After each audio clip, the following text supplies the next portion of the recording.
Gumpalan tanah merah itu masih basah, kuyup oleh sisa gerimis pagi dan air mata yang terus menetes dari pelupuk mata Alina. Aroma bunga melati dan kamboja yang ditaburkan di atas pusara ibunya bercampur dengan bau tanah yang lembab, menciptakan wewangian kematian yang menusuk hingga ke tulang. Alina berjongkok, jemarinya yang dingin mengelus nisan kayu sederhana bertuliskan nama, Rania binti Abdullah. Nama yang terasa begitu hangat saat diucapkan, kini terasa dingin dan asing di atas kayu itu. Ia tidak bisa menangis lagi. Air matanya sudah terkuras habis sejak 3 hari yang lalu, saat dokter menggelengkan kepala dan suara mesin penopang kehidupan di ruang ICU berganti menjadi satu garis lurus yang memekakan. Kini yang tersisa hanyalah kehampaan yang luar biasa.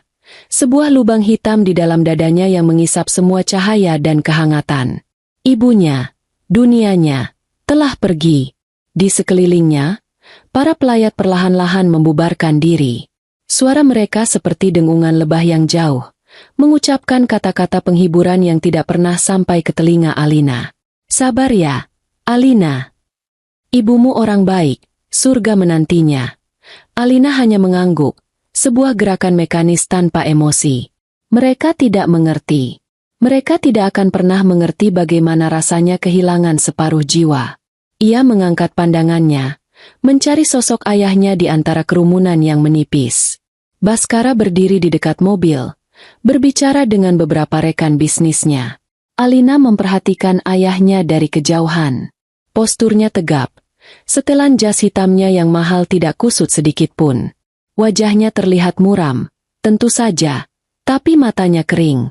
Selama prosesi pemakaman, Alina tidak melihat setetes pun air mata jatuh dari mata ayahnya. Ia hanya melihat ekspresi kaku yang dipaksakan, sebuah topeng duka yang dikenakan untuk sebuah pertunjukan sosial. Alina mencoba menepis pikiran itu. Ia menyalahkan dirinya sendiri karena berprasangka buruk. Mungkin ayahnya hanya lebih kuat darinya. Mungkin cara pria berduka memang berbeda. Ayahnya sedang menyembunyikan kerapuhannya di balik penampilan yang tegar. Demi dirinya, putri satu-satunya. Ya, pasti begitu. Ia harus percaya itu. Namun, sebuah pemandangan kecil mengusik ketenangannya. Ia melihat ayahnya, di sela-sela percakapan serius dengan rekan-rekannya, melirik ke arah ponsel di tangannya. Sebuah gerakan cepat dan tersembunyi, seolah memeriksa pesan penting. Siapa yang begitu penting hingga harus diperiksa di hari pemakaman istrinya sendiri? Sekali lagi, Alina memaksa dirinya untuk berpikir positif. Mungkin itu urusan perusahaan yang mendesak. Perusahaan yang mereka bangun bersama.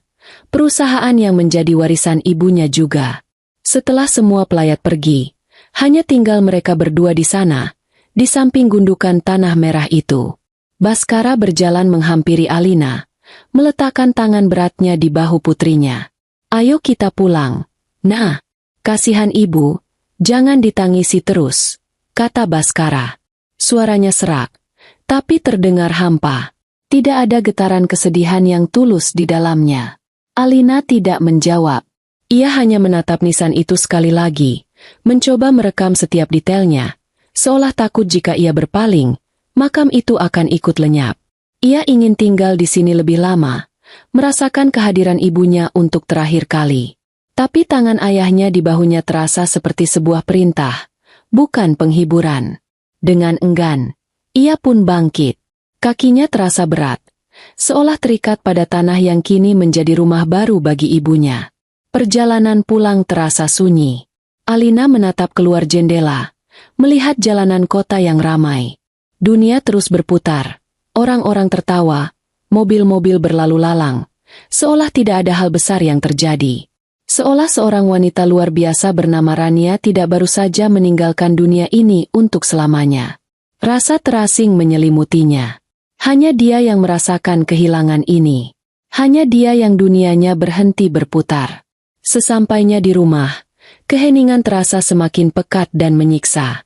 Rumah besar itu terasa seperti sebuah museum kosong. Setiap sudutnya menyimpan kenangan tentang ibunya. Aroma masakan ibunya yang biasa tercium dari dapur kini hilang. Suara lembut ibunya yang biasa memanggil namanya dari ruang keluarga kini lenyap.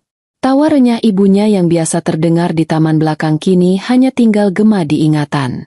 Alina berjalan lunglai menuju kamarnya, melewati ruang kerja ayahnya yang pintunya sedikit terbuka. Ia mendengar suara ayahnya berbicara di telepon. Suaranya pelan, hampir berbisik, tapi Alina bisa menangkap nada yang aneh. Nada itu bukan nada duka. Bukan juga nada bisnis yang tegas seperti biasanya. Nada itu terdengar mesra. Iya, sabar ya, sayang. Sebentar lagi. Semua akan baik-baik saja. Bisik Baskara di telepon. Jantung Alina berhenti berdetak sejenak. Sayang, siapa yang dipanggil ayahnya dengan sebutan itu? Pikirannya langsung berkelana. Mencoba mencari penjelasan yang masuk akal. Mungkin itu telepon dari bibinya, adik dari ibunya, yang mencoba menenangkan. Ya, pasti begitu. Ia tidak boleh berpikir yang tidak-tidak. Tidak sekarang. Tidak di saat seperti ini. Ia mempercepat langkahnya, menutup pintu kamarnya rapat-rapat, seolah bisa menutup suara ayahnya dan pikiran-pikiran buruk yang mulai merayap di kepalanya. Ia merebahkan diri di tempat tidur, memeluk bantal yang masih menyimpan samar-samar aroma parfum ibunya. Ia menangis dalam diam, tangisan tanpa suara yang menggetarkan seluruh tubuhnya. Ia menangis karena kehilangan ibunya, dan ia menangis karena rasa takut yang tiba-tiba muncul. Takut bahwa ia tidak hanya kehilangan seorang ibu, tetapi juga mulai kehilangan seorang ayah. Malam itu, Alina tidak bisa tidur. Ia hanya berbaring menatap langit-langit kamarnya yang gelap. Pikirannya terus berputar pada kejanggalan-kejanggalan kecil yang ia lihat pada ayahnya hari ini. Tatapan kosongnya, matanya yang kering, ponselnya yang terus diperiksa, dan bisikan mesra di telepon. Semua itu seperti potongan puzzle yang tidak ingin ia susun. Ia takut dengan gambar yang akan terbentuk jika semua potongan itu disatukan. Ia mencoba mengingat kembali masa-masa sebelum ibunya sakit parah. Ayahnya memang sering pulang larut, sering melakukan perjalanan bisnis. Ibunya tidak pernah mengeluh. Ibunya selalu berkata bahwa ayahnya bekerja keras untuk keluarga, untuk masa depan Alina. Rania adalah istri yang begitu percaya pada suaminya. Seorang wanita yang mendedikasikan seluruh hidupnya untuk keluarga. Apakah kepercayaan itu telah dikhianati? Alina bangkit dari tempat tidur dan berjalan menuju jendela. Ia menatap taman di bawah yang diterangi lampu temaram. Taman itu adalah tempat favorit ibunya. Di sana, ibunya menanam mawar aneka warna. Mawar itu seperti cinta. Nah, kata ibunya suatu hari, harus dirawat setiap hari, disiram, diberi pupuk. Jika tidak, ia akan layu dan mati. Alina bertanya-tanya, apakah cinta di antara orang tuanya sudah lama layu tanpa ia sadari? Apakah selama ini ibunya merawat taman mawar itu sendirian, sementara ayahnya sibuk menanam benih di taman lain? Pikiran itu terasa seperti racun, membakar hatinya perlahan-lahan. Ia menggelengkan kepala dengan keras, mencoba mengusir pikiran itu. Tidak mungkin, bisiknya pada diri sendiri. Ayah mencintai ibu. Aku hanya terlalu sedih dan mulai berhalusinasi. Ia memutuskan untuk turun ke dapur, mencari segelas air untuk menenangkan tenggorokannya yang kering. Saat melewati ruang keluarga, ia melihat ayahnya tertidur di sofa, televisi masih menyala. Alina mendekat untuk mematikan televisi dan menyelimuti ayahnya. Saat itulah ia melihat ponsel ayahnya tergeletak di meja kopi di samping sofa. Layarnya menyala, menampilkan sebuah notifikasi pesan. Rasa penasaran mengalahkan akal sehatnya. Dengan tangan gemetar, Alina meraih ponsel itu. Jantungnya berdebar kencang. Ini salah. Ia tahu ini salah. Tapi ia harus tahu. Ia harus menenangkan badai di dalam pikirannya. Pesan itu dari sebuah kontak tanpa nama, hanya serangkaian nomor. Isinya singkat, namun cukup untuk menghancurkan sisa-sisa dunianya yang sudah rapuh. Kapan aku bisa ke sana, Mas? Aku sudah tidak sabar tinggal di istana kita. Di bawah pesan itu, ada foto profil kecil yang menampilkan seorang wanita muda yang cantik, tersenyum genit ke arah kamera. Alina tidak mengenali wanita itu. Tapi ia tahu satu hal. Wanita itu bukan bibinya. Dunianya runtuh untuk kedua kalinya dalam 3 hari. Tanah makam ibunya bahkan belum lagi mengering. 3 hari berlalu dalam kabut kesedihan dan kecurigaan. Acara tahlilan malam ketiga untuk mendoakan arwah Rania baru saja selesai. Aroma dupa yang menenangkan bercampur dengan bau kopi dan kue-kue yang disajikan untuk para tamu. Rumah yang tadinya ramai oleh lantunan doa, kini mulai lengang. Para kerabat dan tetangga satu persatu pamit pulang, meninggalkan Alina dan beberapa asisten rumah tangga yang sibuk membereskan piring dan gelas kotor. Alina duduk sendirian di ruang tengah. Tubuhnya lelah, tapi matanya menolak untuk terpejam. Sejak malam ia melihat pesan di ponsel ayahnya. Tidur menjadi sesuatu yang mewah. Setiap kali ia menutup mata, bayangan wajah wanita asing itu muncul, tersenyum mengejek di atas penderitaannya. Ia belum mengkonfrontasi ayahnya. Ia tidak tahu harus memulai dari mana. Sebagian dari dirinya masih berharap bahwa semua ini hanyalah salah paham. Sebuah mimpi buruk yang akan berakhir saat ia terbangun.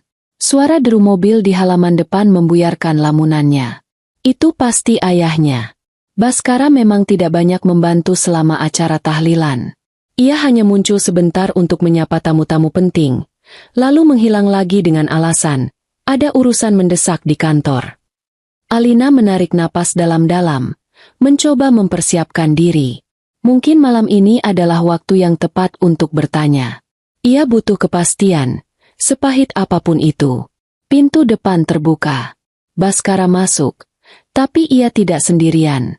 Di sampingnya, berjalan seorang wanita. Wanita yang sama dengan yang ada di foto profil ponsel ayahnya.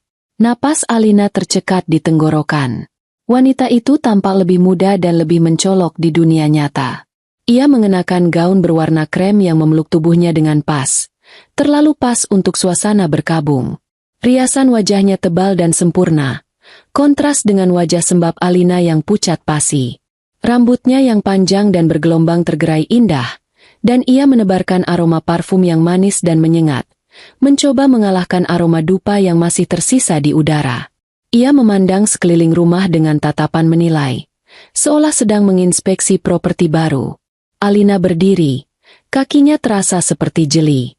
Ia menatap ayahnya, meminta penjelasan tanpa kata.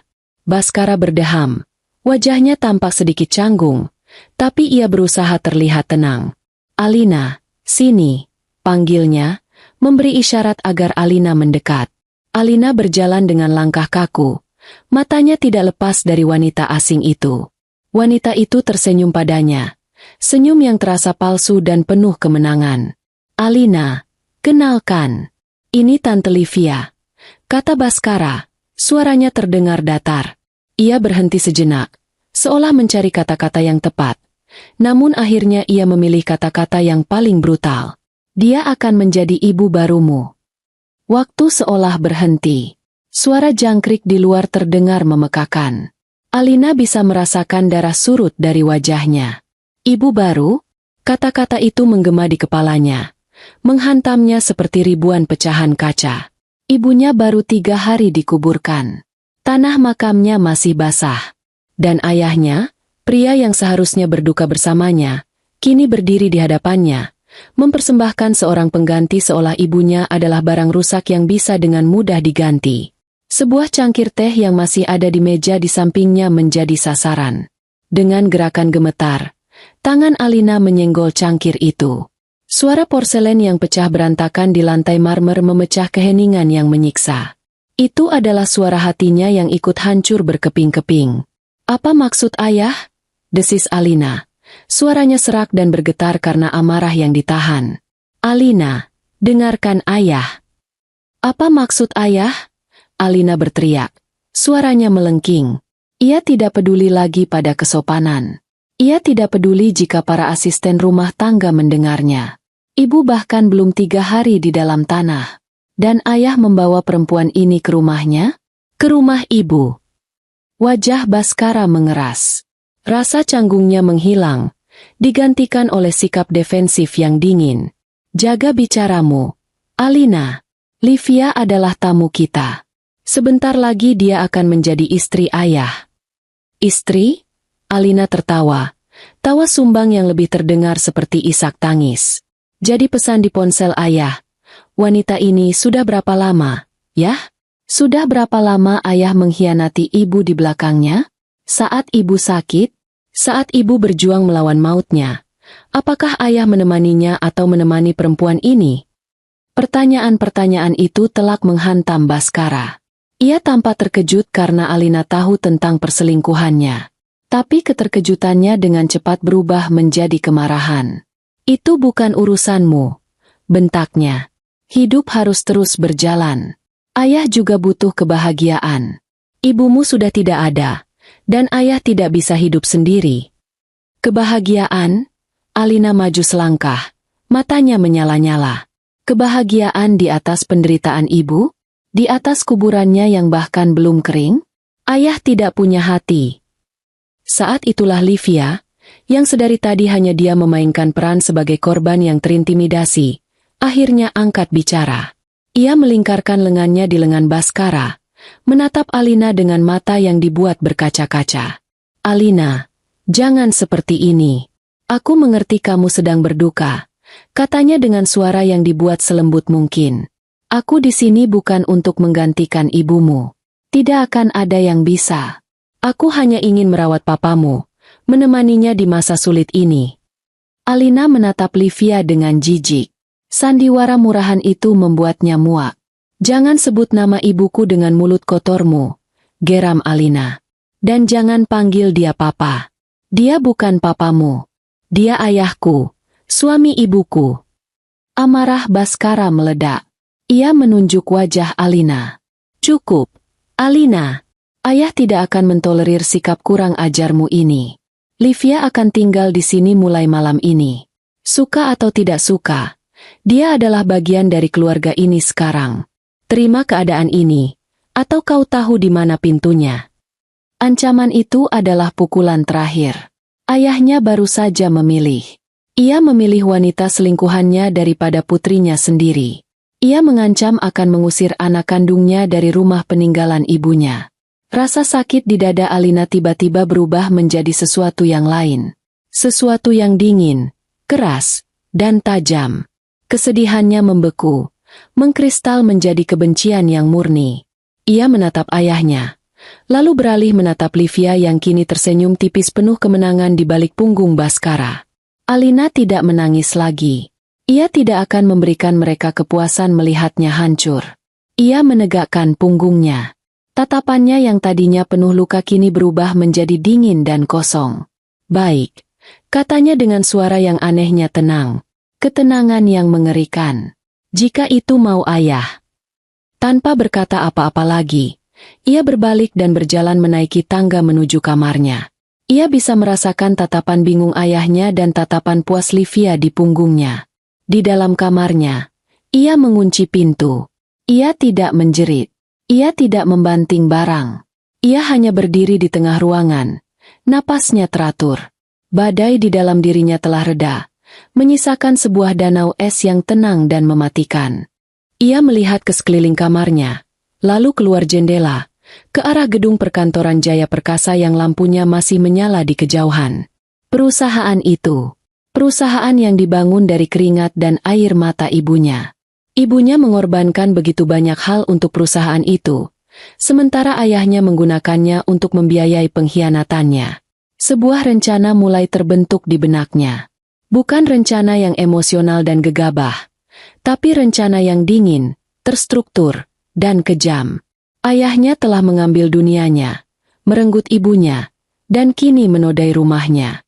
Maka ia akan mengambil satu-satunya hal yang tersisa yang paling ayahnya cintai setelah wanita itu, kerajaannya, perusahaannya. Ia akan menghancurkannya dari dalam. Ia akan membuatnya bangkrut.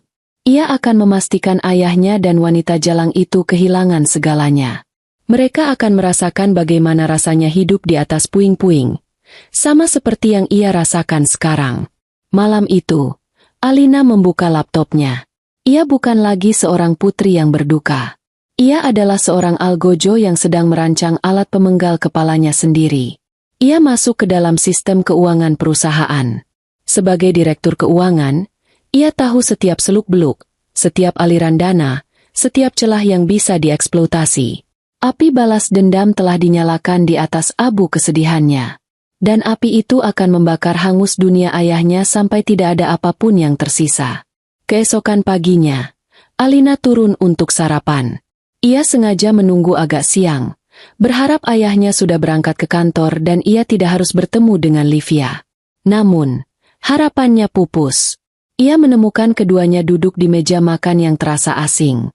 Taplak meja renda peninggalan ibunya telah diganti dengan alas makan modern berwarna abu-abu.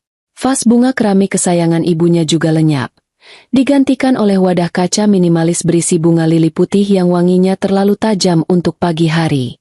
Livia duduk di kursi yang biasa diduduki ibunya. Ia bahkan mengenakan salah satu jubah tidur sutra milik ibunya, sebuah jubah berwarna gading dengan sulaman bunga mawar di kerahnya. Pemandangan itu seperti tamparan keras di wajah Alina. Ia harus menahan napas sejenak, mengepalkan tangannya di sisi tubuh hingga buku-buku jarinya memutih, menahan gelombang amarah yang mengancam untuk meluap. Baskara mengangkat wajah dari korannya, menatap Alina dengan ekspresi canggung. Livia, di sisi lain, tersenyum manis. Senyum seorang pemenang. Pagi, Alina. Tidurmu nyenyak? Sapa Livia. Suaranya terdengar seperti madu beracun. Alina tidak menjawabnya. Ia berjalan ke meja, menarik kursi terjauh dari mereka, dan duduk dengan punggung tegak. Ia menatap lurus ke arah ayahnya. Inilah saatnya pertunjukan dimulai. Topengnya harus terpasang dengan sempurna. Ia menarik napas panjang. Ayah, mulainya. Suaranya pelan dan sengaja dibuat sedikit bergetar, seolah ia baru saja selesai menangis. Aku minta maaf atas kelakuanku semalam. Aku hanya terlalu kaget. Semuanya terjadi begitu cepat. Baskara tampak terkejut, namun juga lega. Ia meletakkan korannya. Ayah mengerti. Nah, ini memang berat untukmu. Alina menundukkan kepalanya, memainkan peran sebagai anak perempuan yang rapuh dan menyesal. Aku tahu ayah juga sedih. Dan mungkin ini cara ayah untuk mengatasi kesedihan itu. Aku tidak seharusnya egois. Ia mengangkat wajahnya, menatap ayahnya, lalu melirik sekilas ke arah Livia. Aku akan mencoba. Demi ayah, aku akan mencoba menerima Tante Livia. Kata Tante Livia, terasa seperti duri di lidahnya, tapi ia berhasil mengucapkannya dengan nada yang terdengar tulus. Wajah Baskara langsung berseri-seri. Ia jelas menelan kebohongan itu mentah-mentah. Nah, begitu dong. Ini baru putri ayah. Dewasa dan pengertian, katanya. Rasa bersalah di wajahnya menguap seketika. Ayah tahu kamu akan mengerti. Livia ini orang baik. Nah, dia akan jadi temanmu. Livia tersenyum lebih lebar. Senyumnya kini penuh dengan rasa merendahkan yang tersembunyi. Terima kasih, Alina. Aku tahu kita bisa jadi keluarga yang baik, sahutnya, seolah ialah yang berbesar hati menerima Alina. Alina hanya mengangguk kecil. Ia mengambil sepotong roti, mengolesinya dengan selai, dan memakannya tanpa merasakan apa-apa. Ia berhasil. Mereka berdua percaya padanya. Mereka melihatnya sebagai seorang gadis kecil yang patah hati dan penurut, bukan sebagai ancaman. Kelengahan mereka akan menjadi senjatanya yang paling ampuh. Setelah sarapan yang terasa seperti siksaan itu, Alina berangkat ke kantor. Begitu ia masuk ke dalam gedung PT Jaya Perkasa, beberapa karyawan yang berpapasan dengannya langsung mengucapkan bela sungkawa. Alina memasang senyum sedih yang sudah ia latih di depan cermin, mengucapkan terima kasih dengan suara lirih. Ia adalah citra sempurna dari seorang putri yang berduka dan berbakti. Namun, begitu pintu ruangannya tertutup di belakangnya, senyum itu lenyap. Wajahnya kembali menjadi dingin dan tanpa ekspresi. Ruangannya, yang terletak di lantai tertinggi bersama ruangan ayahnya, kini terasa seperti markas perang. Dari sini, ia bisa melihat seluruh denyut nadi perusahaan. Dan dari sini, ia akan menghentikan denyut nadi itu. Ia menyalakan komputernya. Pekerjaannya yang biasa, menganalisis laba rugi, memproyeksikan pendapatan, mengelola aset, kini terasa seperti latihan perang. Ia mulai membuka arsip-arsip digital, kembali ke beberapa tahun ke belakang. Ia tidak mencari kesalahan besar atau skandal yang mencolok. Ayahnya terlalu pintar untuk itu. Ia mencari hal-hal kecil, anomali yang tersembunyi, pengeluaran-pengeluaran yang tampak wajar di permukaan tapi janggal jika diteliti lebih dalam. Ia memulai dari laporan pengeluaran kartu kredit perusahaan yang dipegang ayahnya. Selama ini, ia tidak pernah terlalu memeriksanya. Ia percaya pada ayahnya. Sebuah kesalahan fatal, pikirnya sekarang. Ia mulai membandingkan tanggal dan lokasi transaksi dengan jadwal perjalanan bisnis ayahnya. Ia menemukan pola. Setiap kali ayahnya melakukan perjalanan bisnis ke Singapura, selalu ada tagihan dari butik-butik mewah dan toko perhiasan ternama. Jumlahnya tidak sedikit. Lalu ada tagihan makan malam di restoran-restoran romantis untuk 2 orang. Padahal laporan perjalanannya selalu menyatakan ia pergi sendirian. Tangannya bergerak lincah di atas keyboard, membuka folder lain. Ia mengakses galeri foto di server internal perusahaan, mencari dokumentasi dari acara-acara perusahaan di luar kota. Di salah satu foto dari acara gathering tahunan di Bali 2 tahun lalu, ia melihat ayahnya sedang tertawa. Di latar belakang, agak kabur, ia melihat sosok seorang wanita yang familiar. Seorang wanita dengan rambut bergelombang dan gaun yang mencolok. Livia. Jadi, hubungan mereka sudah berlangsung selama itu. Mungkin lebih lama lagi. Rasa mual naik ke tenggorokannya. Ibunya masih sehat saat itu. Ibunya bahkan ikut dalam perjalanan itu. Tapi mungkin sedang berada di ruangan lain saat foto itu diambil. Pengkhianatan ini terjadi tepat di depan mata ibunya, tersembunyi di balik senyum dan tawa. Alina memejamkan mata sejenak, menahan amarah yang membara. Emosi tidak akan membantunya. Ia butuh bukti yang dingin dan tak terbantahkan. Bukti yang bisa ia gunakan untuk menghancurkan segalanya. Ia beralih ke arsip-arsip fisik. Ia memanggil Pak Budi, kepala bagian akuntansi, seorang pria parubaya yang sudah bekerja di perusahaan itu sejak awal dan sangat menghormati almarhumah ibunya. Pak Budi, tolong bawakan saya semua arsip laporan pengeluaran direksi dari tahun 2020 sampai sekarang. Yang fisik ya, Pak. Saya mau melakukan audit internal, kata Alina dengan nada profesional. Baik, Bu Alina. Tapi, apa ada masalah? Tanya Pak Budi, terlihat khawatir. Tidak ada, Pak. Hanya prosedur rutin akhir tahun. Saya hanya ingin memastikan semuanya rapi, jawab Alina, memberikan senyum meyakinkan. Pak Budi mengangguk dan segera pergi. Ia tidak menaruh curiga sedikit pun. Bagi Pak Budi, Alina adalah cerminan ibunya, teliti, profesional, dan berdedikasi. Beberapa jam kemudian, tumpukan map tebal sudah tersusun di mejanya. Alina mengunci pintu ruangannya. Ia mulai bekerja, membolak-balik setiap lembar kertas, mencocokkan setiap faktur dan kwitansi. Matanya jeli, mencari apapun yang tidak pada tempatnya. Ia menemukannya di dalam sebuah folder berlabel biaya representasi dan promosi. Ada serangkaian pembayaran rutin setiap bulan ke sebuah perusahaan konsultan bernama CV Citra Gemilang. Jumlahnya cukup signifikan.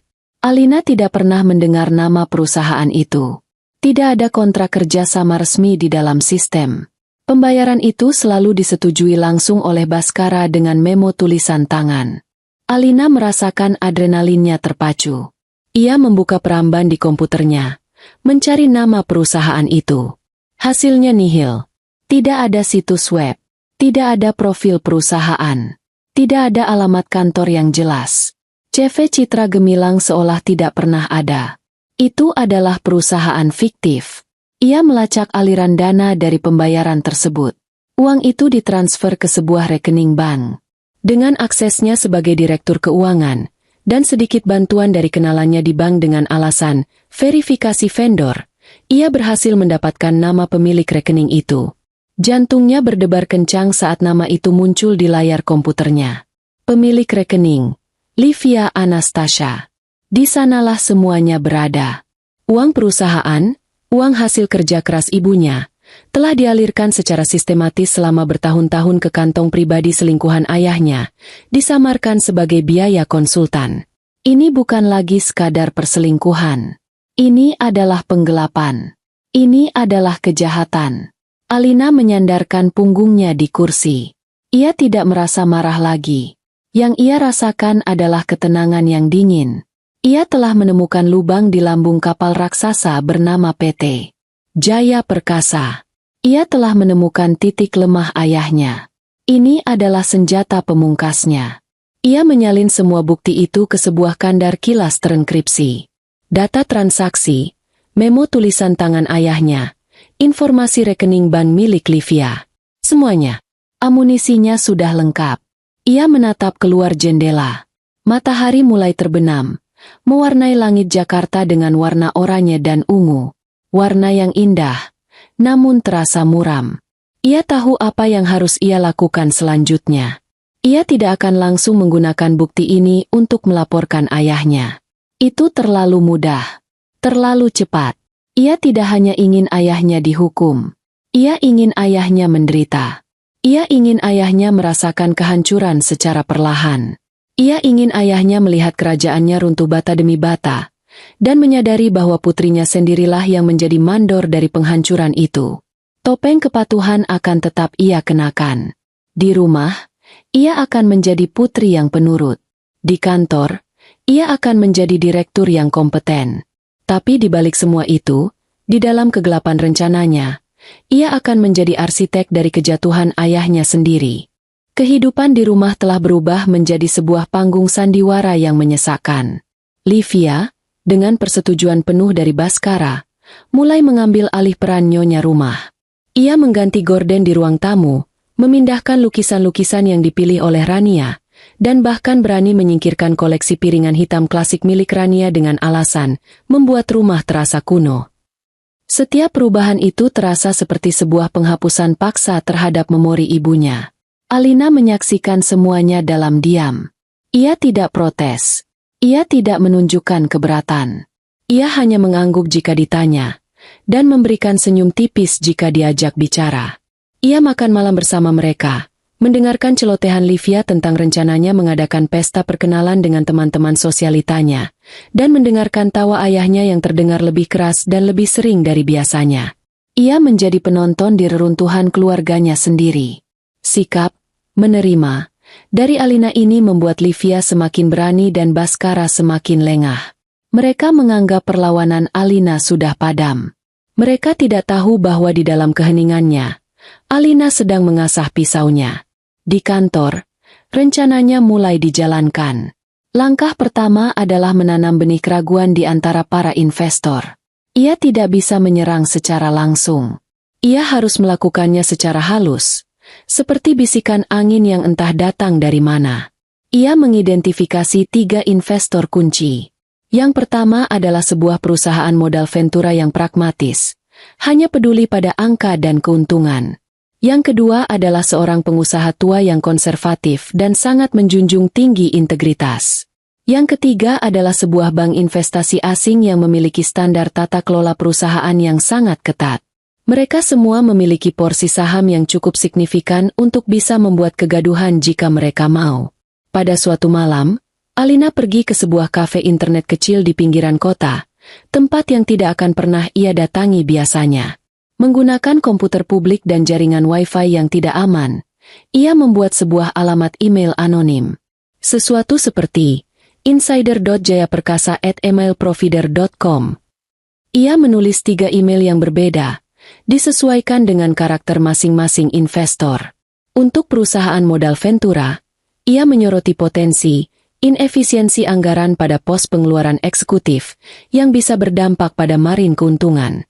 Untuk pengusaha tua, ia menggunakan istilah yang lebih halus seperti adanya potensi penyimpangan dari prinsip tata kelola keluarga yang telah lama dijunjung. Untuk bank investasi, ia menyinggung tentang risiko reputasi terkait potensi konflik kepentingan di tingkat manajemen puncak. Ia tidak memberikan bukti apapun. Ia hanya melemparkan umpan. Ia menutup setiap email dengan kalimat yang sama, Mohon perhatikan dengan saksama laporan kuartal berikutnya, terutama pada rincian biaya operasional dan representasi. Kebenaran ada di dalam angka. Ia mengirim email-email itu dan segera keluar dari kafe, menghilang di tengah keramaian malam. Benih telah ditabur. Sekarang ia hanya perlu menunggu. Langkah kedua adalah mengganggu rantai pasokan. Ini adalah langkah yang lebih berisiko karena bisa berdampak langsung pada operasional perusahaan. Ia harus melakukannya seperti seorang ahli bedah, menyayat di tempat yang tepat tanpa merusak organ vital terlalu cepat. Ia membagi daftar vendor dan supplier perusahaan menjadi 3 kategori.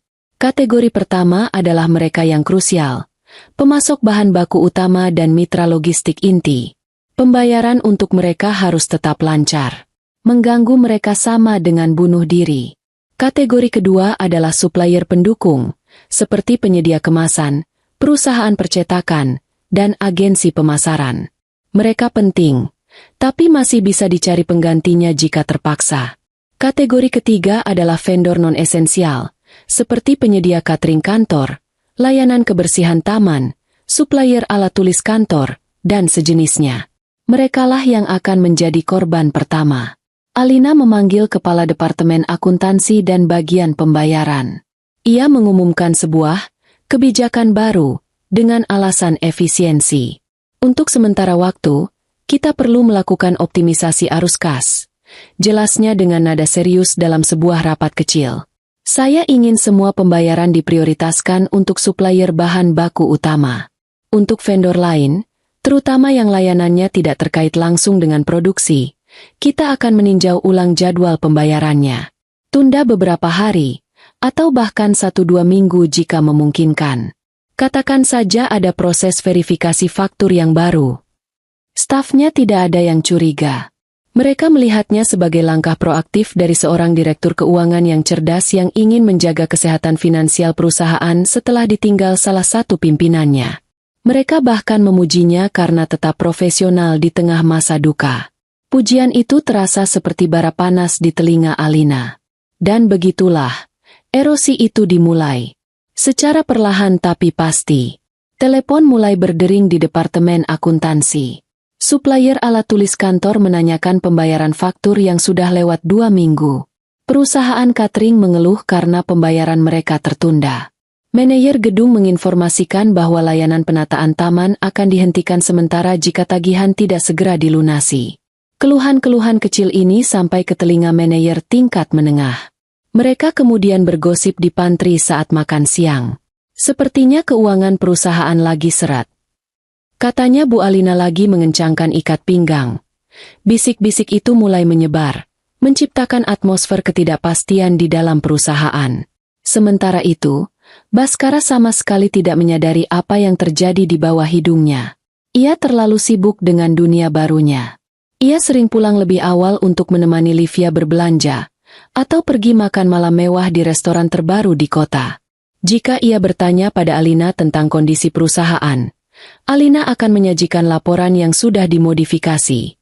Ia akan menonjolkan angka penjualan yang masih kuat, sambil menyembunyikan data utang kepada supplier yang membengkak di lampiran yang paling belakang, yang ia tahu tidak akan pernah dibaca oleh ayahnya.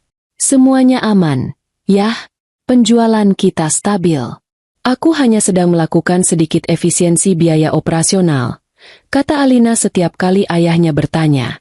Dan Baskara, yang sudah menyerahkan urusan keuangan pada Alina selama bertahun-tahun, akan mengangguk puas dan kembali fokus pada kebahagiaan barunya. Kepercayaannya pada Alina adalah kebutaannya.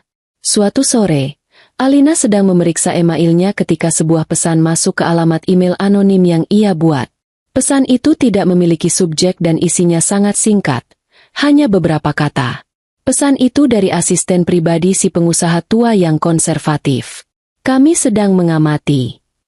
Alina merasakan getaran kemenangan yang dingin. Umpannya telah dimakan. Benih keraguan yang ia tanam telah mulai bertunas. Para investor kini menempatkan PT Jaya Perkasa di bawah mikroskop mereka. Mereka sedang menunggu laporan kuartal berikutnya. Laporan yang akan Alina rancang sedemikian rupa untuk menunjukkan semua retakan yang telah ia ciptakan, yang dibungkus dalam angka-angka yang seolah wajar.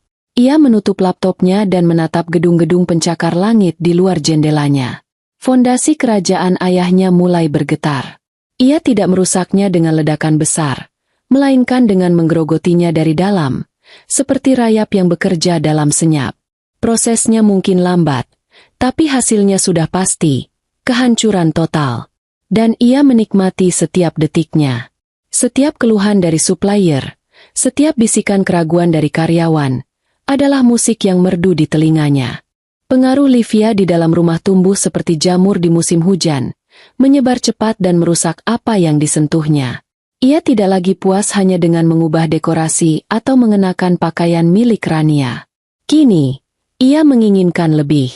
Ia mulai mengeluhkan mobilnya yang menurutnya sudah ketinggalan zaman, membanding-bandingkannya dengan mobil sport terbaru milik teman-teman sosialitanya. Ia menunjukkan brosur liburan pesiar mewah ke Karibia, menyiratkan bahwa mereka sudah lama tidak berlibur.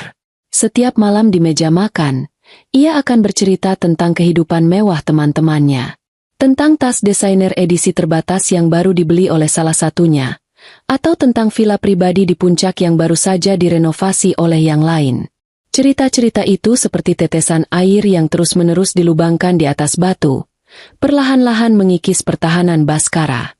Baskara, yang sedang dimabuk cinta dan ingin membuktikan bahwa keputusannya untuk bersama Livia adalah benar, merasa harga dirinya tertantang. Ia ingin memberikan semua yang Livia inginkan, untuk membungkam keraguan siapapun dan untuk memuaskan egonya sendiri. Masalahnya, kondisi keuangan perusahaan yang diam-diam digerogoti oleh Alina membuat arus kas pribadinya tidak selancar dulu. Ia membutuhkan suntikan dana segar yang besar dan cepat. Alina mengamati semua ini dengan ketenangan seorang predator. Ia melihat kelemahan ayahnya, keserakahannya, kebutuhannya akan validasi, dan kebodohannya yang didorong oleh nafsu, dan ia tahu inilah saatnya untuk menyajikan racunnya.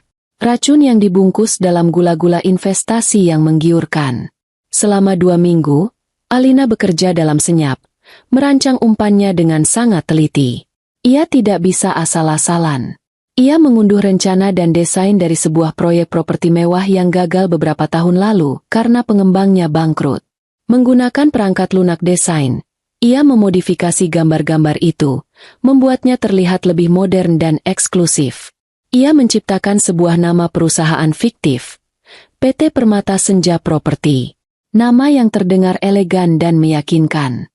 Ia menghabiskan 1 akhir pekan penuh untuk membuat sebuah proposal investasi yang tampak profesional. Sampulnya tebal dengan cetakan berkualitas tinggi. Di dalamnya, penuh dengan rendering arsitektur 3D yang memukau, menunjukkan villa-villa megah dengan kolam renang pribadi yang menghadap ke laut. Ada analisis pasar yang penuh dengan jargon bisnis, proyeksi keuntungan yang angkanya dicetak tebal, pengembalian investasi sebesar 200% dalam 18 bulan, dan biografi fiktif dari para pendiri yang portofolionya ia rangkai dari profil-profil di internet. Untuk membuatnya lebih meyakinkan, ia membuat sebuah situs web sederhana untuk PT Permata Senja Properti. Ia juga membeli sebuah nomor ponsel prabayar dan merekam pesan suara profesional untuk nomor tersebut. Terima kasih telah menghubungi PT Permata Senja Properti. Saat ini semua perwakilan kami sedang sibuk. Silakan tinggalkan pesan. Semua jebakannya sudah siap. Pada suatu Selasa malam, ia menunggu momen yang tepat. Baskara dan Livia baru saja kembali dari sebuah acara makan malam.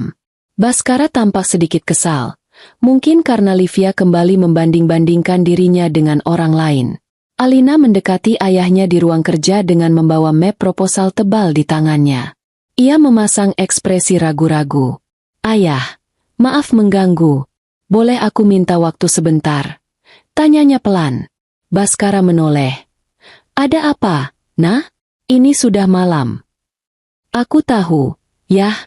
Tapi ini sepertinya penting," kata Alina. Ia meletakkan map itu di meja ayahnya. "Beberapa hari yang lalu, aku dihubungi oleh seorang kontak lama. Ia menawarkan sebuah peluang investasi. Awalnya aku skeptis, tapi setelah aku pelajari, sepertinya potensinya luar biasa." Rasa penasaran Baskara terusik. Ia membuka map itu. Matanya langsung tertuju pada gambar-gambar villa mewah dan angka-angka proyeksi keuntungan yang fantastis. Proyek villa eksklusif di Nusa Penida, lanjut Alina, seolah membaca pikiran ayahnya. Mereka sudah mendapatkan lahan strategis dengan harga sangat murah karena pemilik sebelumnya butuh uang cepat. Sekarang mereka butuh suntikan dana dari investor utama untuk memulai konstruksi. Risikonya memang ada. Yah, namanya juga properti. Tapi jika ini berhasil, keuntungannya bisa menutupi semua biaya operasional perusahaan kita selama 2 tahun ke depan. Alina sengaja mengucapkan kalimat terakhir itu. Ia tahu ayahnya sedang sedikit pusing dengan masalah arus kas yang sebenarnya ia ciptakan. Ia menawarkan solusi instan untuk masalah itu. Mata Baskara berbinar. Ini dia jawabannya. Ini adalah jalan pintas menuju keuntungan besar yang ia butuhkan. Ia bisa membuktikan kepada Livia dan dunia bahwa ia masih sehebat dulu. Tepat pada saat itu, seolah sudah diatur, Livia masuk ke dalam ruang kerja. "Mas, kok belum tidur?" tanyanya manja. Matanya lalu tertumbuk pada proposal di atas meja. "Wah, apa ini? Kelihatannya bagus sekali." Ia mengambil proposal itu.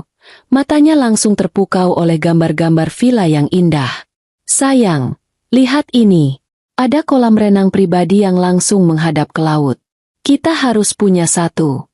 Bayangkan, kita bisa berlibur di sana kapanpun kita mau."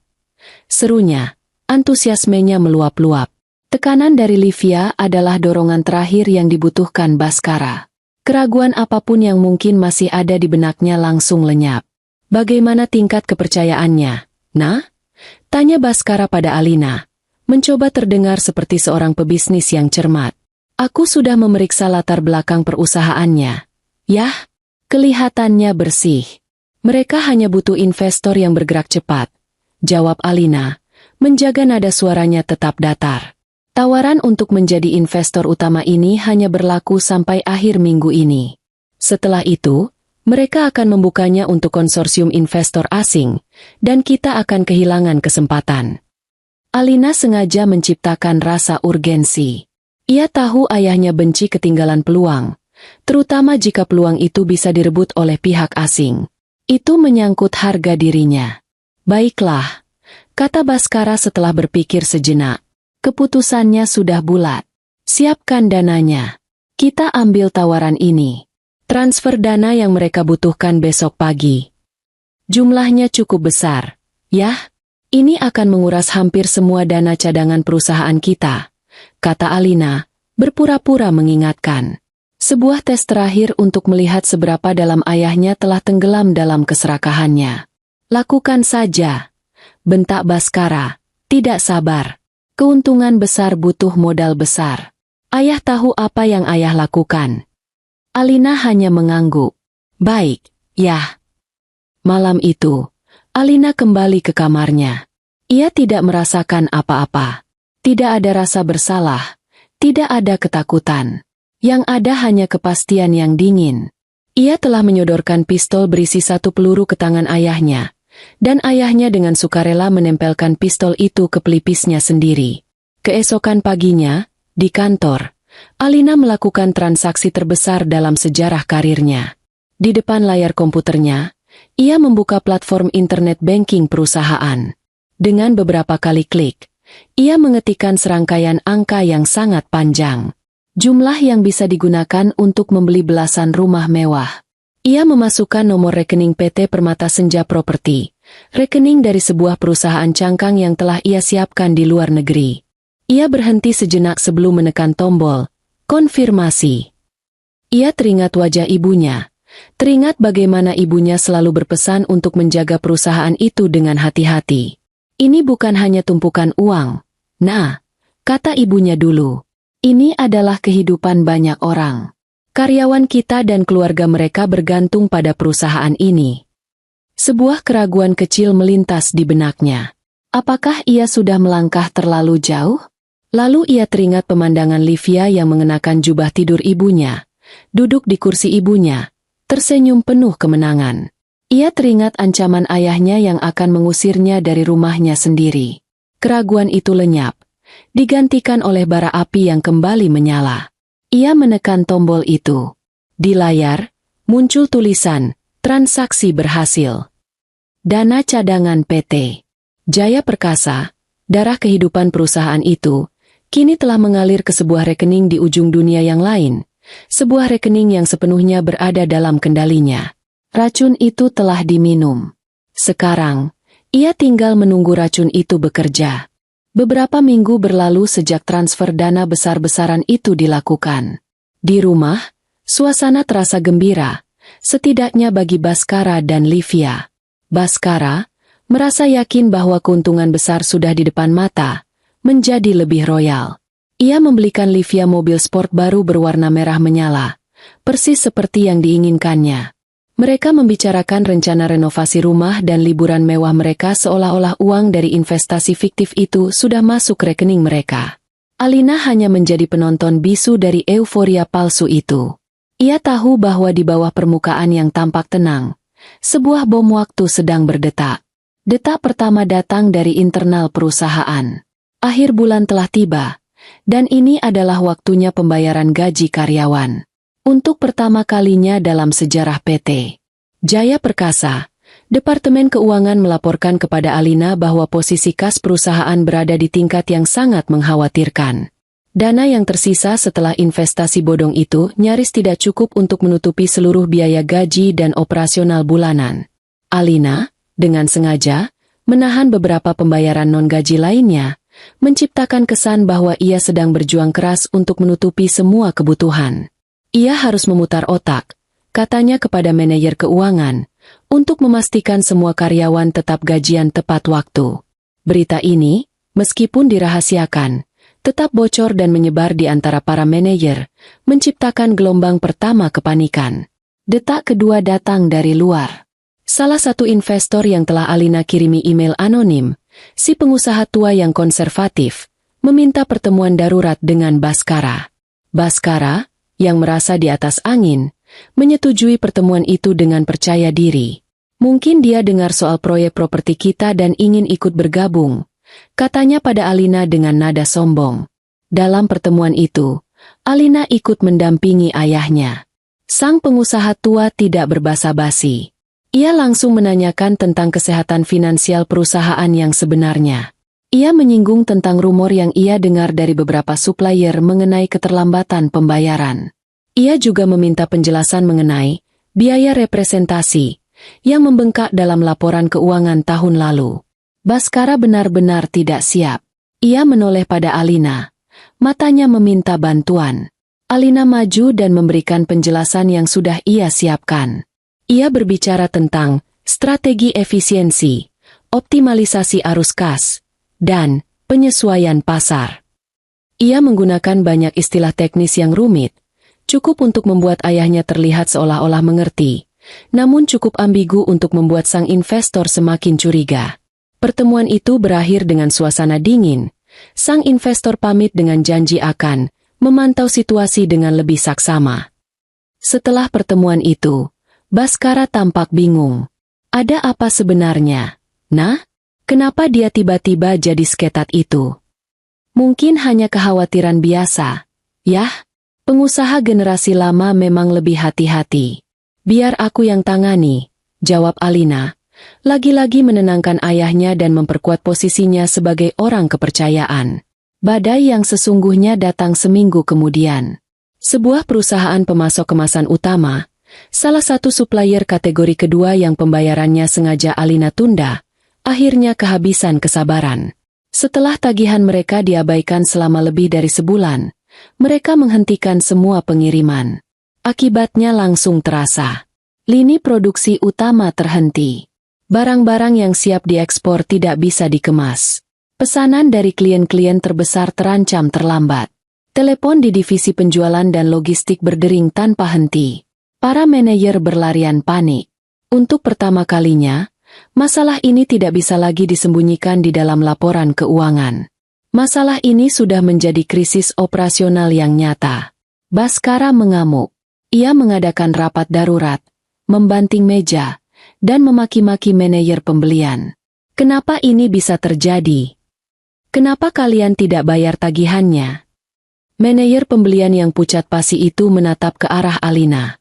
Maaf, Pak. Kami hanya mengikuti arahan dari Bu Alina untuk memprioritaskan pembayaran lain. Semua mata di ruang rapat kini tertuju pada Alina. Baskara menatapnya dengan pandangan tidak percaya. Alina? Apa maksudnya ini? Alina berdiri dengan tenang. Ia memasang ekspresi tertekan dan lelah, seolah-olah ia memikul beban seluruh dunia di pundaknya. Maaf, Ayah. Ini salahku. Arus kas kita benar-benar tipis setelah investasi besar ke proyek properti itu. Aku mencoba mengatur prioritas, menahan pembayaran yang aku anggap bisa ditunda, agar gaji karyawan tetap aman. Aku tidak menyangka dampaknya akan secepat ini. Penjelasannya sangat masuk akal. Ia menyalahkan investasi yang justru didorong oleh ayahnya sendiri.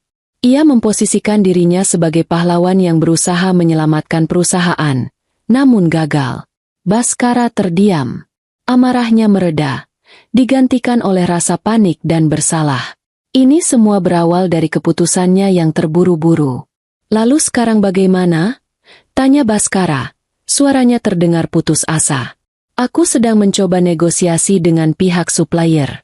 Tapi mereka minta semua tunggakan dibayar lunas ditambah pembayaran di muka untuk pengiriman selanjutnya. Kita tidak punya uang tunai sebanyak itu sekarang, jawab Alina, menyajikan masalah tanpa solusi. Di tengah kekacauan kantor, masalah di rumah juga mulai memanas. Gaya hidup mewah yang baru mereka mulai kini terancam. Baskara, yang pusing 7 keliling, membatalkan rencana perjalanan mereka ke Eropa.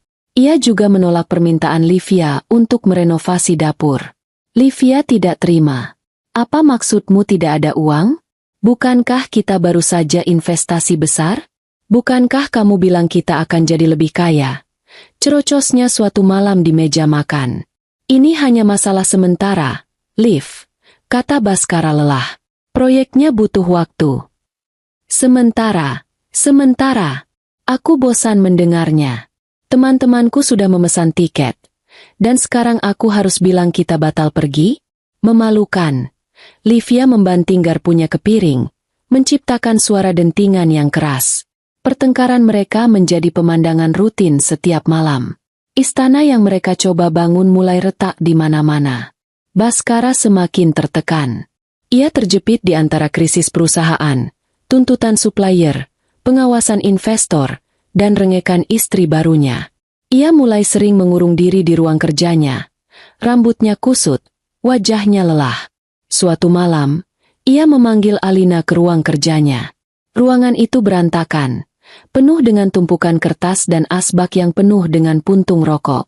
Ia menatap putrinya dengan tatapan yang putus asa, tatapan yang belum pernah Alina lihat sebelumnya.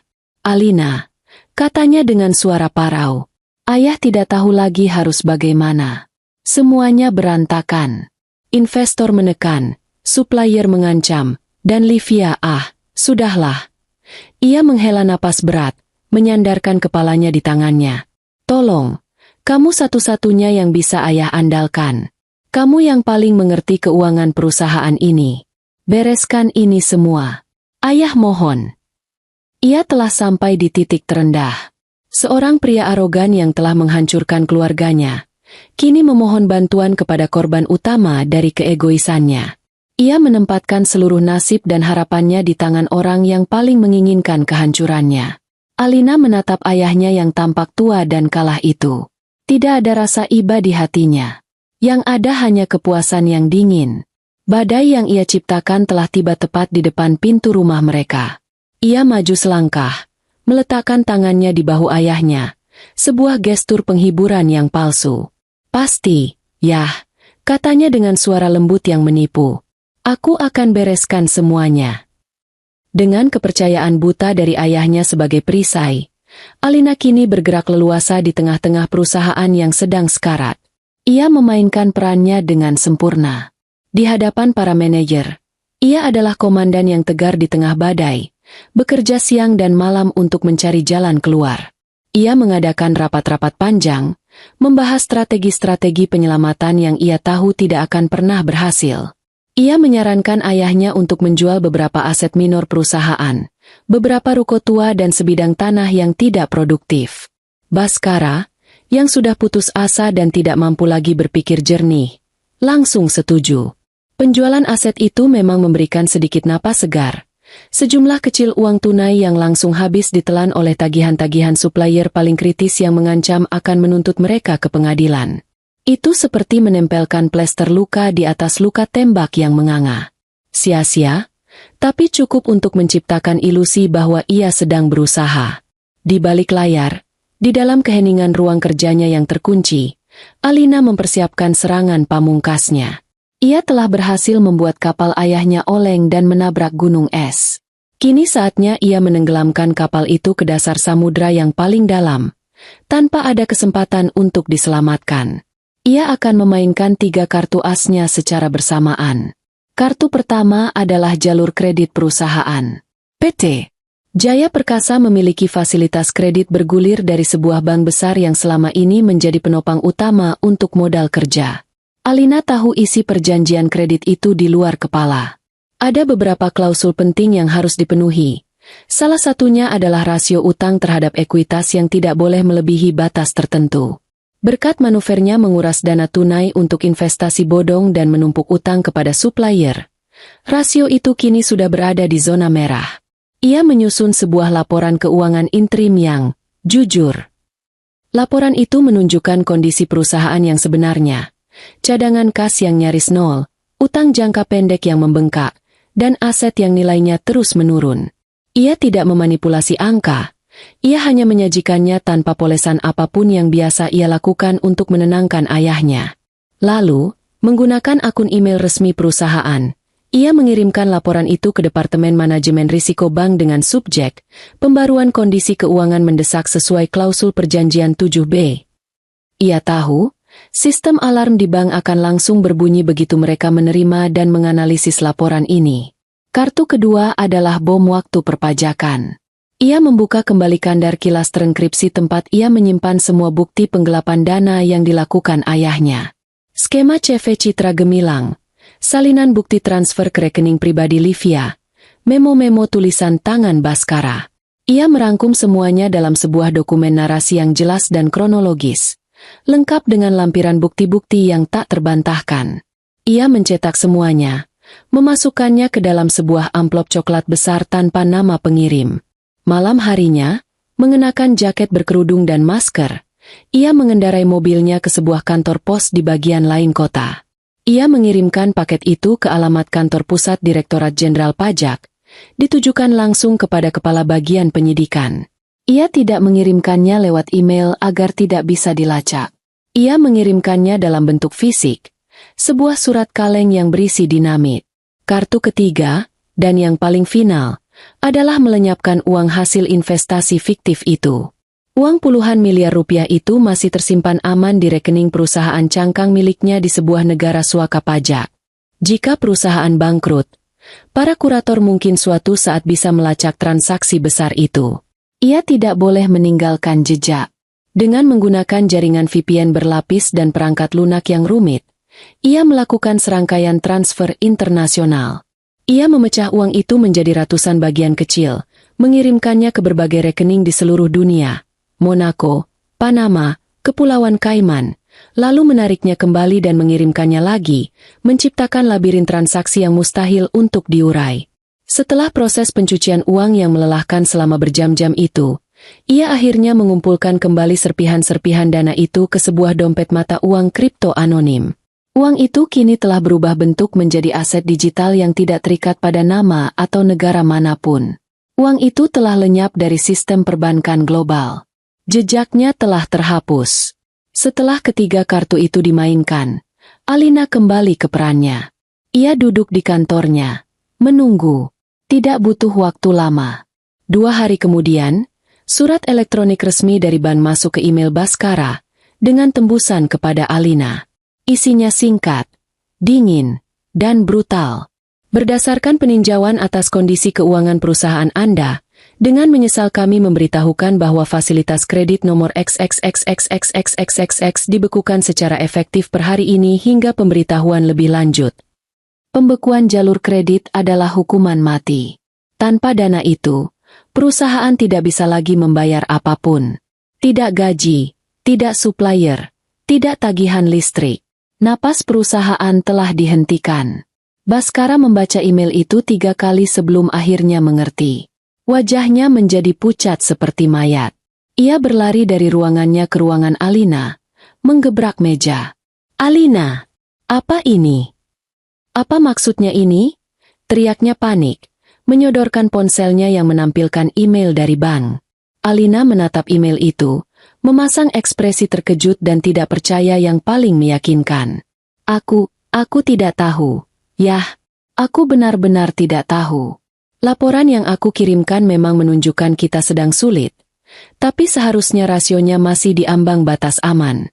Mungkin mereka punya cara perhitungan internal yang berbeda?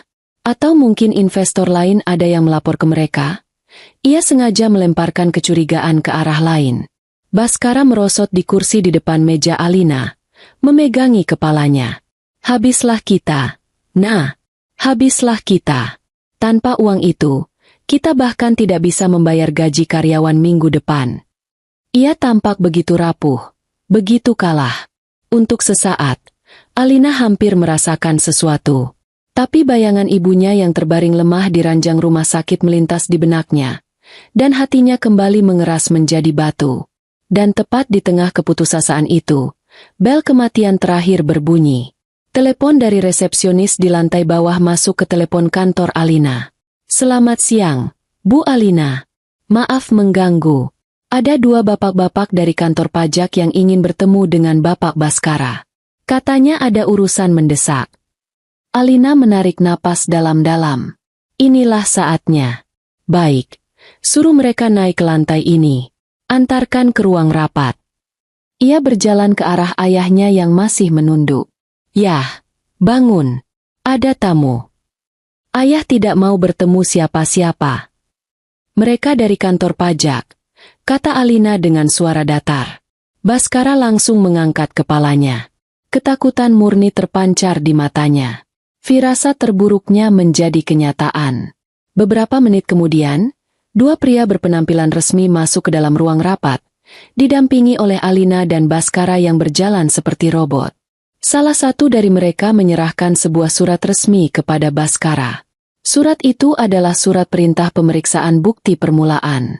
Sebuah audit mendalam dan menyeluruh atas dugaan tindak pidana penggelapan pajak dan pencucian uang. Tangan Baskara gemetar hebat saat membaca surat itu. Keringat dingin membasahi keningnya. Perusahaannya sudah diambang maut, dan sekarang ia pribadi terancam penjara. Dunianya runtuh dalam gerakan lambat di depan matanya. Ia menatap surat itu, lalu menatap kedua petugas pajak yang memasang wajah tanpa emosi. Kemudian, tatapannya beralih pada putrinya, Alina, yang berdiri diam di sudut ruangan. Dan untuk pertama kalinya, ia melihat sesuatu yang berbeda di mata Alina. Bukan lagi duka, bukan lagi kepatuhan. Yang ia lihat adalah kilatan dingin, sebuah kepuasan yang tersembunyi, sebuah ketenangan yang menakutkan dari seseorang yang sedang menyaksikan rencananya berjalan dengan sempurna. Sebuah kecurigaan yang mengerikan, yang selama ini coba ia tepis, kini merayap naik dari dasar perutnya. Investor yang tiba-tiba curiga. Supplier yang serentak menagih. Ban yang tiba-tiba membekukan kredit. Dan sekarang, kantor pajak yang datang dengan bukti di tangan. Semua ini tidak mungkin hanya kebetulan. Ia menatap Alina, dan Alina balas menatapnya. Tidak ada kata yang terucap, tapi Baskara tahu. Ia tahu sekarang.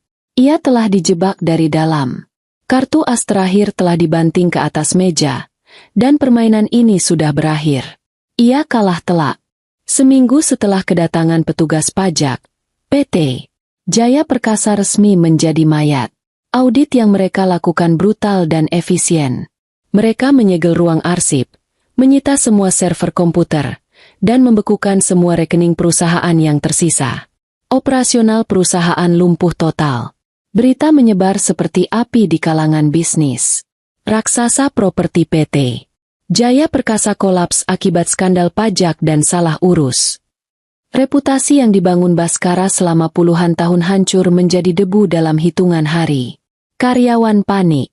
Mereka yang bisa, segera mencari pekerjaan lain. Mereka yang sudah terlalu lama mengabdi hanya bisa meratapi nasib, berkumpul dalam kelompok-kelompok kecil di lobi kantor yang kini terasa seperti rumah duka. Baskara tidak lagi berani menunjukkan wajahnya di kantor. Ia mengurung diri di rumah, sementara para pengacara sibuk mengurus proses pernyataan pilot. Di sebuah kantor notaris yang dingin dan berbau kertas tua, Baskara menandatangani dokumen kebangkrutan. Tangannya gemetar saat menggoreskan tanda tangan di atas kertas yang secara resmi menyatakan kematian dari perusahaan yang ia bangun dari nol bersama istrinya. Setiap goresan pena terasa seperti sayatan di hatinya. Impiannya, warisannya, kerajaannya, kini hanya tinggal sejarah. Namun, mimpi buruk itu tidak berhenti di situ. Ia mengikutinya pulang. Siang itu, saat Livia sedang sibuk memilih gaun untuk sebuah acara amal yang kini tak akan pernah ia hadiri, sebuah mobil van dan beberapa petugas pengadilan berhenti di depan gerbang rumah mereka. Mereka datang dengan membawa surat sita. Ternyata, untuk menutupi beberapa kerugian sebelumnya, Baskara pernah menjadikan rumah mewah mereka sebagai jaminan atas pinjaman pribadi yang besar. Dengan bangkrutnya perusahaan sebagai sumber pendapatan utama, ia gagal membayar cicilan, dan bank kini datang untuk menagih asetnya. Livia menjerit histeris saat melihat para petugas itu mulai menempelkan stiker, disita, di atas perabotan antik, lukisan-lukisan mahal, dan bahkan di kaca depan mobil sport merahnya yang baru berumur beberapa minggu. Apa-apaan ini, Mas? Kenapa mereka mengambil barang-barangku? Pekiknya pada Baskara yang berdiri mematung di ambang pintu, tampak seperti cangkang kosong dari seorang pria. Semua sudah berakhir. Liv, kita kehilangan segalanya. Bisik Baskara, suaranya nyaris tak terdengar. Di tengah kekacauan itulah Alina pulang. Ia berjalan melewati para petugas sita dengan tenang, seolah ia hanya seorang penonton. Ia masuk ke dalam ruang tamu yang porak-poranda, tempat Livia sedang menangis meraung-raung dan Baskara menatap kosong ke dinding. Baskara mengangkat kepalanya saat melihat Alina. Tatapan kosongnya kini berubah menjadi tatapan penuh kebencian dan kepastian yang pahit. Semua kepingan puzzle di kepalanya telah menyatu, membentuk sebuah gambar yang mengerikan. Ini semua perbuatanmu, desisnya, suaranya serak. Dari awal, semuanya. Benar, kan? Alina berhenti di tengah ruangan. Ia menatap ayahnya, lalu menatap Livia yang kini berhenti menangis dan ikut menatapnya dengan bingung. Topengnya sudah tidak ia perlukan lagi. Ia melepaskannya untuk selamanya. Ya, jawab Alina. Suaranya tenang, dingin, dan jelas. Tidak ada sedikit pun keraguan di dalamnya. Baskara tertawa. Tawa putus asa yang terdengar gila. Kenapa, Alina? Kenapa kau lakukan ini padaku? Aku ayahmu. Alina tersenyum tipis. Senyum pertama yang ia tunjukkan dalam beberapa bulan terakhir. Tapi senyum itu tidak membawa kehangatan, hanya rasa sakit yang membekukan. Ayah bertanya kenapa. Alina berjalan perlahan mendekati ayahnya. Coba ayah ingat lagi. Coba putar waktu kembali ke hari ketiga setelah ibu meninggal. Saat rumah ini masih bau dupa dan tanah kuburan. Ayah ingat apa yang ayah lakukan? Ayah membawa pulang pelacur ini, katanya sambil menunjuk Livia dengan dagunya, dan memperkenalkannya sebagai ibu baru di atas kesedihanku. Itu bukan alasan untuk menghancurkan hidupku, raung Baskara. Itu bukan sekadar alasan, itu adalah sebabnya. Balas Alina, suaranya kini meninggi, penuh dengan semua rasa sakit yang telah ia pendam. Ayah tidak hanya menghancurkan hatiku. Ayah meludahi makam ibu. Ayah menodai setiap kenangan tentangnya di rumah ini. Ayah mengambil duniaku. Jadi aku mengambil dunia ayah. Adil, bukan? Ia kemudian berjalan ke sebuah laci, mengeluarkan sebuah map yang telah ia siapkan. Ia melemparkan isinya ke atas meja kopi. Di sana, tersebar bukti-bukti transfer dari rekening CV Citra Gemilang ke rekening pribadi atas nama Livia Anastasia. Livia terbelalak melihatnya. Ia menatap kertas-kertas itu, lalu menatap Baskara dengan ngeri. Jadi, Jadi uang yang kau berikan padaku selama ini, uang untuk tasku, mobilku, perhiasanku, itu semua uang perusahaan. Baskara tidak bisa menjawab. Ia hanya bisa menatap kertas-kertas itu dengan putus asa. Kemarahan Livia meledak. Tapi bukan kepada Alina. Kemarahannya tertuju sepenuhnya pada Baskara. Ia bangkit berdiri, menunjuk wajah pria yang beberapa jam lalu masih ia panggil, sayang. Dasar penipu. Kau bilang kau pengusaha sukses. Kau bilang kau kaya raya. Ternyata kau hanya pencuri. Kau menipuku. Pekiknya. Wajahnya yang cantik berubah menjadi seringai jelek penuh amarah. Aku tidak mau tahu. Aku tidak mau terlibat dengan seorang kriminal bangkrut yang sebentar lagi akan masuk penjara. Hidupku bisa hancur karenamu. Tanpa menunggu jawaban, Livia berlari ke kamarnya. Beberapa menit kemudian, ia turun kembali sambil menyeret 2 koper besar berisi barang-barang paling berharga miliknya yang belum sempat disita. Ia berjalan melewati Baskara tanpa menoleh sedikit pun. Selamat menikmati sisa hidupmu di neraka. Desisnya sebelum membanting pintu depan dan menghilang dari kehidupan Baskara untuk selamanya. Kehancuran itu kini sempurna.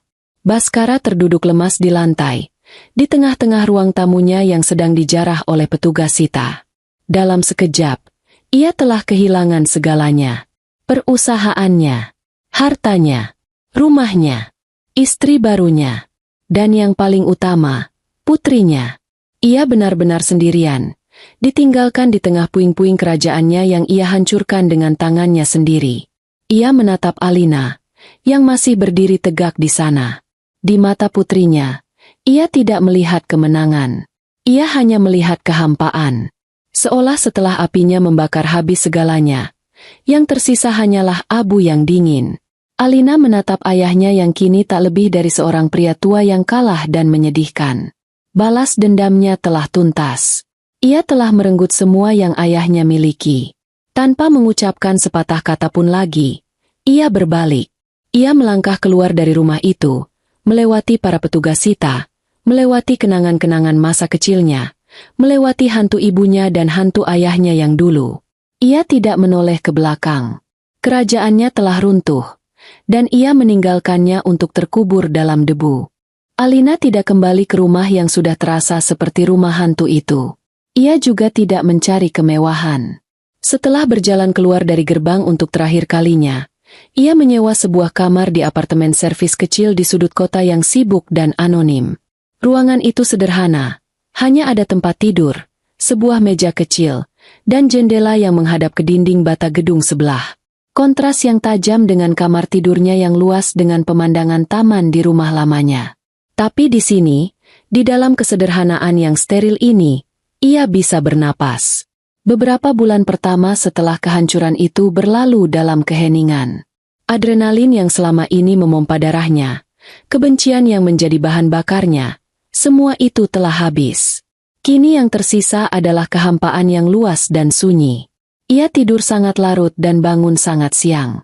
Ia memesan makanan tanpa benar-benar merasakan laparnya. Ia menonton televisi tanpa benar-benar memahami ceritanya. Ia seperti robot yang baterainya hampir habis. Misi hidupnya telah selesai, dan ia tidak tahu apa misi selanjutnya.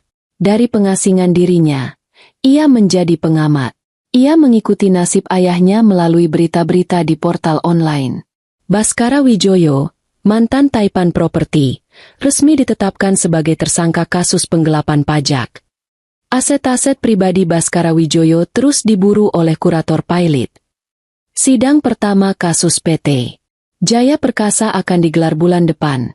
Setiap judul berita itu adalah penegasan atas kemenangannya. Setiap kali ia membaca tentang penderitaan ayahnya, ada secuil kepuasan dingin yang muncul. Ia berhasil. Ia telah menepati janjinya pada arwah ibunya. Namun, kepuasan itu terasa dangkal dan cepat memudar, meninggalkan rasa yang aneh di lidahnya, seperti abu. Itu tidak memberinya kebahagiaan. Itu tidak mengembalikan ibunya. Itu tidak menyembuhkan luka di hatinya. Suatu hari, didorong oleh rasa penasaran yang ganjil, ia memutuskan untuk datang ke salah satu sidang ayahnya. Ia mengenakan jaket berkerudung, kacamata hitam, dan masker, menyembunyikan dirinya di antara kerumunan wartawan dan mahasiswa hukum di barisan paling belakang ruang sidang. Dan di sana, di kursi pesakitan, ia melihat ayahnya. Pria yang ia lihat bukanlah monster angkuh yang telah menghancurkan keluarganya. Pria itu tampak kecil.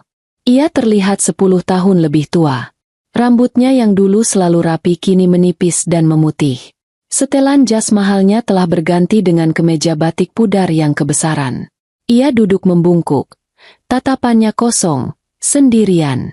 Tidak ada Livia. Tidak ada teman-teman bisnisnya. Tidak ada pengacara mahal yang mendampinginya. Ia hanyalah seorang pria tua yang kalah, menunggu nasibnya diputuskan oleh orang asing. Alina melihat ayahnya kesulitan mendengar pertanyaan hakim. Ia melihat tangannya sedikit gemetar saat mencoba minum air. Dan pada saat itu, sebuah perasaan yang tidak ia duga menusuknya. Iba. Ia benci perasaan itu. Ia tidak mau mengasihani pria itu. Pria itu pantas mendapatkan semua ini. Tapi ia tidak bisa menahan gelombang ingatan yang datang tanpa diundang. Ingatan tentang ayah yang sama yang dulu mengajarinya bersepeda, yang mengangkatnya tinggi-tinggi ke udara hingga ia tertawa terbahak-bahak, yang membacakan dongeng untuknya sebelum tidur. Di mana pria itu? Kapan pria itu mati dan digantikan oleh sosok serakah dan egois yang ia hancurkan? Perasaan itu membuatnya mual. Ia segera berdiri dan keluar dari ruang sidang, terengah-engah seolah baru saja melarikan diri dari sebuah ruangan yang pengap. Balas dendam ternyata memiliki dua sisi mata pedang. Ia telah berhasil menusuk musuhnya, tapi gagangnya juga telah melukai tangannya sendiri.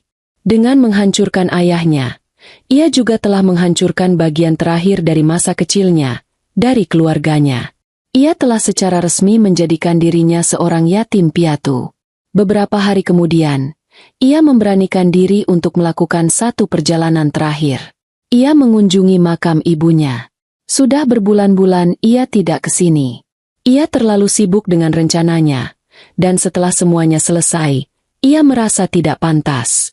Ia berlutut di samping pusara yang kini sudah ditumbuhi rumput hijau yang rapi. Ia membersihkan beberapa daun kering yang jatuh di atas nisan. Suasana di sana begitu tenang, kontras dengan badai yang berkecamuk di dalam dirinya. Sudah selesai, Bu. Bisiknya pelan ke udara yang dingin. Aku sudah melakukannya. Dia sudah membayar semuanya. Dia kehilangan segalanya. Sama seperti kita kehilangan segalanya saat ibu pergi. Ia berhenti, menunggu sebuah perasaan lega atau damai datang menyelimutinya. Tapi tidak ada. Yang ada hanya keheningan. Apa ini yang ibu inginkan? Tanyanya lagi, suaranya bergetar. Aku melakukannya untuk kehormatan ibu. Tapi sekarang aku tidak tahu harus berbuat apa lagi. Aku sendirian, Bu. Air mata yang selama ini ia tahan akhirnya tumpah. Tapi ini bukan tangisan amarah atau kemenangan. Ini adalah tangisan seorang anak yang tersesat. Ia menangis karena kebencian telah menjadi satu-satunya kompas hidupnya. Dan sekarang kompas itu telah hancur. Ia menangis karena ia menyadari bahwa dengan memenangkan perang ini, ia telah kalah dalam banyak hal lainnya. Ia kehilangan kemampuannya untuk percaya, untuk mengampuni, dan mungkin, untuk mencintai. Ia duduk di sana, di samping makam ibunya, hingga senja tiba dan langit berubah warna menjadi oranye keunguan. Ia membiarkan dirinya merasakan semua kehampaan itu, semua kebingungan itu. Ia mengerti sekarang. Balas dendam tidak membangun apapun. Ia hanya meninggalkan puing-puing. Puing-puing kehidupan ayahnya. Dan puing-puing jiwanya sendiri. Ia telah berhasil meruntuhkan sebuah kerajaan yang busuk. Tugasnya sekarang, tugas yang jauh lebih sulit, adalah bagaimana cara membangun sesuatu yang baru untuk dirinya sendiri di atas abu dan reruntuhan itu. Setelah hari yang panjang di pemakaman itu, sesuatu di dalam diri Alina bergeser. Ia tidak bisa terus hidup sebagai hantu yang dihantui oleh masa lalunya. Kebencian dan balas dendam adalah penjara, dan ia telah mendekam di dalamnya terlalu lama. Kini saatnya ia membebaskan dirinya sendiri. Ia membuat sebuah keputusan. Ia akan berhenti melihat ke belakang. Langkah pertamanya adalah mengurus warisan yang sesungguhnya. Jauh sebelum sakit, ibunya, Rania, adalah seorang wanita yang cerdas dan penuh perhitungan. Ia tidak pernah sepenuhnya mempercayakan masa depan finansialnya pada perusahaan atau pada suaminya. Secara diam-diam, ia membangun portofolionya sendiri. Ia memiliki beberapa properti apartemen kecil yang ia sewakan, sejumlah investasi di reksadana yang aman, dan sebuah polis asuransi jiwa yang cukup besar. Semua itu terpisah dari aset perusahaan dan atas nama pribadinya, dengan Alina sebagai satu-satunya ahli waris. Ini adalah uang yang bersih. Uang yang didapat dari kebijaksanaan dan cinta ibunya, bukan dari pengkhianatan dan kehancuran. Alina mengurus semua dokumennya dengan bantuan seorang pengacara tua kepercayaan ibunya. Prosesnya memakan waktu, tapi akhirnya ia memiliki modal yang lebih dari cukup untuk memulai lagi. Ia tidak tertarik untuk kembali ke dunia bisnis properti skala besar yang penuh dengan keserakahan dan intrik. Dunia itu telah meninggalkan luka yang terlalu dalam. Ia ingin membangun sesuatu yang berbeda, sesuatu yang bisa menjadi cerminan dari prinsip-prinsip ibunya, bukan prinsip ayahnya. Setelah berbulan-bulan melakukan riset dan perencanaan, ia memutuskan untuk mendirikan sebuah firma konsultan butik. Sebuah perusahaan kecil yang berfokus untuk membantu usaha-usaha kecil dan menengah, UKM, agar bisa berkembang. Ia ingin membantu para pengusaha jujur yang berjuang dari nol, orang-orang seperti ibu dan ayahnya dulu, sebelum kesuksesan membutakan mereka. Ia menamai perusahaannya Teras Rania. Bukan nama yang megah seperti Jaya Perkasa, melainkan nama yang sederhana dan hangat. Teras adalah tempat ibunya dulu suka duduk sambil minum teh di sore hari, tempat mereka sering mengobrol dari hati ke hati. Rania adalah kehormatan yang ingin ia junjung. Ia menyewa sebuah ruang kantor kecil di sebuah gedung yang tidak terlalu mencolok. Tidak ada pemandangan kota dari lantai penthouse, hanya jendela besar yang menghadap ke sebuah taman kecil yang asri. Ia mendekorasi kantor itu sendiri, memilih warna-warna yang menenangkan dan perabotan yang fungsional namun nyaman. Ia tidak menggantungkan penghargaan atau grafik penjualan di dinding. Satu-satunya hiasan utama di ruangannya adalah sebuah foto besar yang dicetak di atas kanvas. Foto ibunya, Rania, yang sedang tersenyum lebar. Matanya berbinar penuh kehangatan. Foto itu bukan lagi pengingat akan sebuah dendam, melainkan sebuah sumber inspirasi. Ia mulai merekrut timnya. Hanya 3 orang pada awalnya. Ia tidak mencari lulusan terbaik dengan ambisi setinggi langit. Ia mencari orang-orang yang memiliki integritas, empati, dan semangat untuk benar-benar membantu orang lain. Dalam setiap wawancara, ia selalu bertanya, "Apa arti kesuksesan bagimu?" Jika jawaban mereka hanya tentang uang dan kekuasaan, ia tidak akan merekrut mereka. Bekerja menjadi terapinya. Ia kembali tenggelam dalam angka dan strategi, tapi kali ini dengan tujuan yang berbeda. Ia merasakan kepuasan yang tulus saat melihat salah satu kliennya, seorang perajin tas kulit lokal, berhasil mendapatkan pesanan ekspor pertamanya. Ia merasa bahagia saat membantu seorang pemilik kedai kopi kecil menyusun laporan keuangan yang rapi sehingga bisa mendapatkan pinjaman dari bank. Ia membangun, bukan menghancurkan. Ia menumbuhkan, bukan meracuni. Suatu hari, sebuah surat dengan stempel lembaga pemasyarakatan tiba di kantornya. Itu dari ayahnya. Tangannya sempat ragu untuk membukanya. Setelah beberapa saat, ia pun membukanya. Surat itu berisi tulisan tangan ayahnya yang kini terlihat berantakan. Isinya adalah permintaan maaf yang panjang dan penuh penyesalan. Diakhiri dengan permohonan agar Alina mau menjenguknya atau setidaknya mengiriminya sedikit uang. Alina membaca surat itu sampai selesai. Ia tidak merasakan amarah. Ia juga tidak merasakan iba yang menusuk seperti dulu. Yang ia